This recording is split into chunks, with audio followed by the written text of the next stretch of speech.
we got the motorhome, now what? Some of you might not know that a few years ago, back when we had jobs, we actually did have our own motorhome, and we used it mainly to escape the rat race for the weekends. And today you find us at the largest motorhome show in the whole of the UK, here at the NEC, the National Exhibition Centre. We feel like we're just starting out again, and we're looking around today for some things that are going to make our travel in the motorhome just that little bit more comfortable. Not only that, but in the last two videos, I'll tell you what, you've shown us what wonderful viewers we've got on To Go Run. You could say, that's all down to YouTube. But no, we think we're lucky to have such thoughtful and intelligent viewers. And many of you from last week's video left us some wonderful questions that we are hoping to address while we're wandering around the show and put some of those questions to bed. First thing I want to do, Sarah, is I want to find the stand for the manufacturer of our motorhome. Absolutely. Have they, since we bought it, updated it, and now it's a lot better than it ever was before? Come on, let's go find out. And at the end of today's video, we've got a big announcement, haven't we? We have. We're going to be doing something we've never done before. And we're going to tell you what that is at the end. And got to say, Sarah, very nervous about it.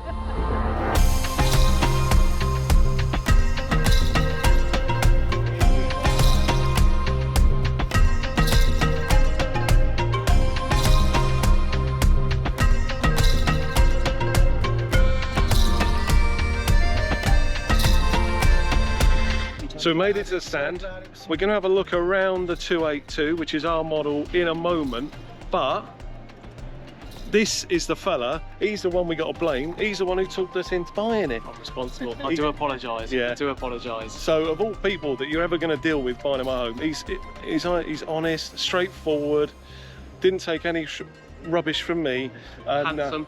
Yeah. And we're going to be going back to their place in a couple of weeks' time for all the little snagging things.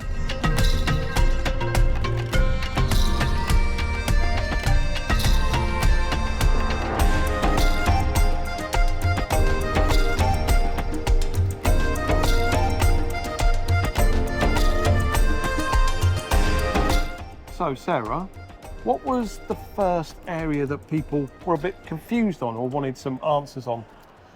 The first thing was people want to know what we're doing with our motorhome when we are doing our long haul travel. Right, that's a good question, really. And what we've done is we have paid for a place that we can take it to, storage basically, isn't it? And in the UK, there are different places that you can use that have different levels of security, I guess. And we've gone for the highest possible security, purely because there are going to be times when we're going to be 5,000 miles away and we don't want to find out that our van has disappeared somewhere. That leads on nicely to our little car, our little red Megane. What does it mean to our car? It means that our car isn't going anywhere. We are not selling our car. We bought the car before we bought the motorhome, and we knew that we were always going to keep the car, and it's actually paid for itself already for what we've used it. When we look at the cost of renting a car for the amount of time we've had that one for, is paid for itself. We're going to be keeping the car, and we've just said a moment ago about having storage. So when we take our van out of storage, we're going to park the car there and it'll be ready for us when we get back. Another question we were asked a lot is, did we actually consider a second-hand motorhome rather than buying brand new? And that's a good question, and there's a bit of a lengthy answer on this, so I'm going to try and rattle through it. Yeah, we were really open-minded to whether we bought new or second-hand, and in fact we were talking to a dealer, one of the first ones we saw in the UK, and he asked us what our budget was for the new van. Basically, I said to him, the budget isn't the important thing. The important thing is the delta between how much we buy it for and how much we sell it for. So if we buy one that is, I don't know, 100,000, but when we come to sell it, maybe 2 years later it's worth 50,000, that's a big hit. So we were sure that we wanted to buy something that had some real quality to it. So while we were actually on our cruise going across the Pacific, we were looking into this in some detail. And there was a specific van and a specific manufacturer that we knew that we wanted. What we did when we got to the UK, we basically thought, if we find that van, either new or second-hand in the UK, we're going to have it. Yeah. And what we liked about it is it's a premium brand, and it was probably the slimmest motorhome for getting down those slim roads. Somebody else asked, how do we feel about driving around in places like Italy? That is a consideration. That is a consideration, but It's the slimmest, and it was only 7 meters long as well, which we liked.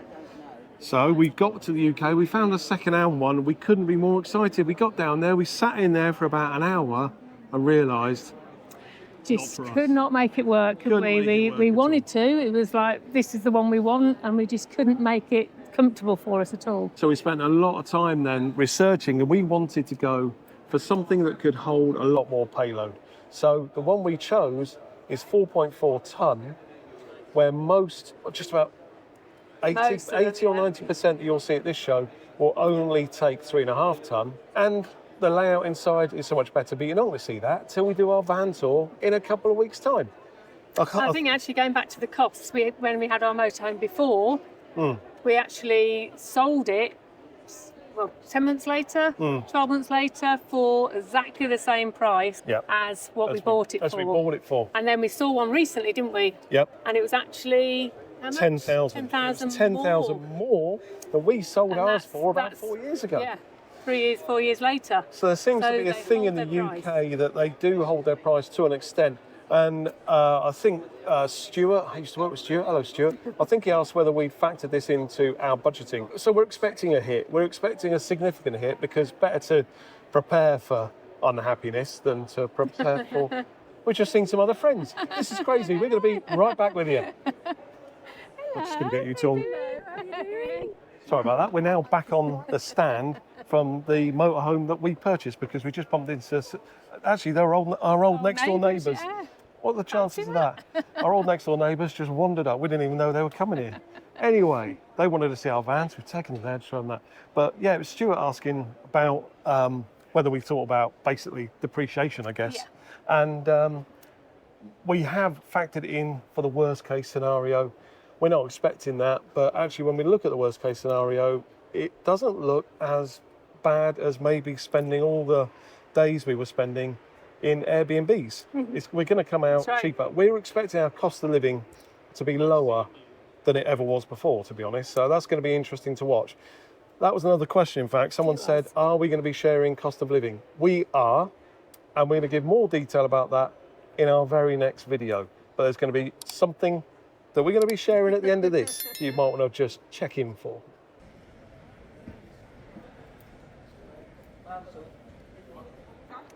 A few people spoke to us about visas, didn't they?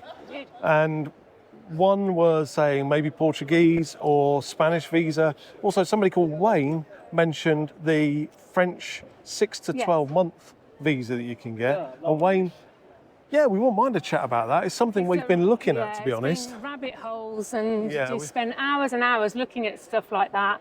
So we are interested in that. So it'd be very useful to get your point of view on that. Yeah, and we've got another option we're looking at as well, but we're not going to share anything on this because, you know, if we start doing that, we're sending you down a rabbit hole that we've been down ourselves.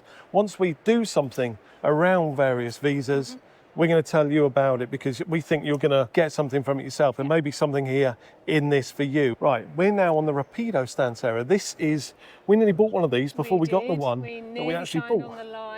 We're going to have a little look around on here, I think. People are interested in the fact of, are they going to see more travel style videos from us? In fact, one person said that they're getting a little bit bored of us just sat down talking to you. Watch next week. Actually, we'll tease about it at the end of this video, but watch next week, because you'll see why we've got you covered. We got you covered in a pretty big way. But what are we doing about travel, Sarah? Well, we're definitely still doing our around 3 months long haul travel. We still so many places in the world that we want to see. So we still want to do South America, we want to do Africa, we want to do Asia. Yeah, and so also we're definitely doing that. We're going to be doing short hops as well. Someone asked about whether we're going to be using flights getting around Europe. Well, actually, for another project we're working on at the present, we're in just a few weeks' time heading off to Spain. So soon you're going to be seeing a lot of videos coming from Spain. But we'll tell you more about that when we get there. I'm now walking into a wall. People are looking around us going, what is this fella doing? And it's all getting a little bit dark. Well, this cafe has made me think, Sarah, what about health? People have asked, in what way is this change for us going to make our lifestyle more healthy? Well, for a start, we are in far more control with what we want to eat and how we cook it. So that's what we found very difficult travelling around. And also, we've got the kitchen utensils that we know we need. Yep. So my job now is we're just starting off on a healthy diet. So more of a Mediterranean sort of style diet. I've been doing quite a lot of research into this, and I'm actually doing a 800 calorie diet, which is for 2 days a week. So people might know it referred to as the 5-2 diet. So 5 days on eating a Mediterranean healthy diet, and then 2 days on 800 calories, which is really some of the recipes we've been looking at look really good. So I'm looking forward to that. And it's just all about just making sure we cook from scratch. You say looking forward to it, we've already started. Already started, did a lovely meal yesterday, didn't I? Yeah. So we're on it. We're going to show you, hopefully, that we've lost a load of weight. Anyway, we're off to get a burger now, so let's... You're not. Our motorhome's quite large, isn't it? Yeah. And people have been saying, how did we end up with such a big vehicle? Good question. I just thought on that last one about how we're going to remain more healthy, this is all about the outdoor lifestyle. We said in a video a couple of weeks ago, we love hiking and we haven't found it to be easy to do that as we were travelling. Now we're going to be parking up in countryside locations, hiking and really getting this heart pumping, which I need to do. And we're not carrying around really heavy bags, so that helps as well. Good point. But about the size of our motorhome, well, we did own a motorhome a few years ago, as Sarah mentioned a little while ago. And when we bought that, we knew we were only going to be going away for weekends. So we went for the smallest we could find. It was only 2.12 metres wide and only 6 metres long because we were just nervous about driving it.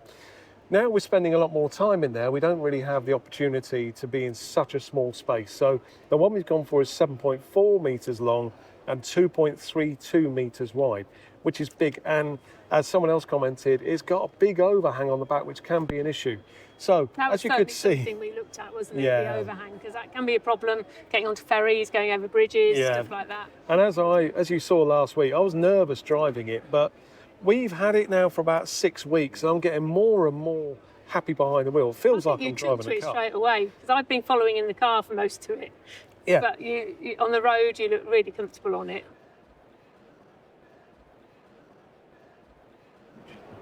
That's tiny. So, one of the questions that we've been asked is about cabin fever. I would get cabin fever being in there for any amount of time. And that is a really good question because you're going to be spending a lot of time in these motorhomes. We're talking about up to 9 months, but we're hoping that the way we overcome this whole cabin fever issue is that we're going to be jetting off somewhere and we're going to be staying in an Airbnb. I don't know, is that making life better for us? I don't know, but that's what we're going to be doing. Or hotels or some kind of rental. We're going to be mixing it up a bit, and I think and there's also friends and family still in the UK and further afield, so we've still got other options, not to avoid that. Yeah, exactly. We're nearly done. Only a couple more questions left. First of all, someone has said, are we going to name the van? Sarah, what's our thoughts on that one? Yes, we want to name the van, but we just cannot decide on it. We don't know if come up with a name, to be honest. We don't even know if it's masculine or feminine. No, Yeah, we could do with your input here. If anyone's got any ideas on what we could call the van, if we get some ideas in from you, maybe we'll put it out to a public vote on YouTube and then we'll have it emblazoned on the back of it. We'll see what happens there. And then probably the most exciting question we've had from anyone, someone called Carol has said, what about getting a cat? Does this mean we're going to get a cat? And I think there is a real good chance that could happen. Did you ask Carol to ask that question? Because I'm not sure. I think you are asking people to ask it so we can keep talking about it. Are you? Let us know in the comments. Are you Camp Sarah who's saying... No, I want one. No, being she sensible. doesn't. She's just sensible. Are you Camp Sarah saying we shouldn't get a cat? Or are you Camp Neil saying, yes, get a cat? Obviously, the question then is what happens? What happens in those 3 months that we're jetting off elsewhere around the world? Exactly. That's a bit of a head scratcher for us. If anyone's got an answer to that, we would love to know. We said we got a big announcement, and we have. We've released over 150 videos since we started To Go Rome. And for the first time ever, next week, we are doing a live stream. How excited are you about that, Sarah? I'm not. Sarah's terrified about that. We do live streams each month for our patrons, but I'm cool with that. Yeah, doing it wide open on YouTube is absolutely terrifying for little Sarah here. So we'd love to have as many of you there as possible. In the meantime, by the way, if you're interested in our thought processes a year or so ago about motorhoming, then you might want to check out the video that's on the screen now. The live stream's going to be happening on our normal scheduled release time on Saturday, and we'd love to see as many of you there as possible. And the reason why we're doing it is we've got another massive announcement. Like we don't have enough massive announcement, but something. It's never a dull moment here on To Go Roam. There's something that you simply cannot be disappointed about that we're going to be telling you about in that live stream next week. And it's going to be coming to you via satellite from somewhere in the UK in our motorhome. Anyway, we really hope you've enjoyed us showing you around the Motorhome show here in the UK. And next week, you'll see us again in the live stream. You've been watching To Go Roam. Bye for now.